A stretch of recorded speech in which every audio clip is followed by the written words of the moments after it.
সালাতে দোয়া কবুল হয়। সালাতে দোয়া কবুলের 3 জায়গা।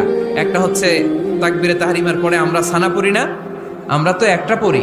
আল্লাহর হাবিব সুন্নাহ এবং নফল নামাজে আরো পড়তেন সানা, ওই দোয়া কবুল হয়। 2 নম্বর জায়গা সালাতে সেজদায় পড়ে দোয়া করলে কবুল হয়। আকরাবু মা ইয়াকুনুল আবদু মির রাব্বিহি ওয়া হুয়া সাজিদ ফাকসিরু ফিহি দুআ। বান্দা যখন সেজদায় লুটিয়ে পড়ে, বান্দা আল্লাহর সবচেয়ে কাছে চলে যায়।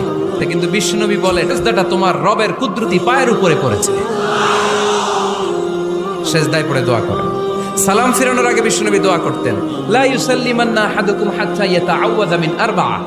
আল্লাহর হাবিব বললেন, 4 জিনিস থেকে পানাহ না আছে আমার কোন উম্মত যেন সালাম না ফিরায়। তারা যেন পড়ে, আল্লাহুম্মা ইন্নী আউযু বিকা মিন আযাবিল কবর, আউযু বিকা মিন আযাবি জাহান্নাম, আউযু বিকা মিন ফিতনাতিল মাহইয়া ওয়াল মামাত, আউযু বিকা মিন ফিতনাতিল মাসিহিদ দাজ্জাল।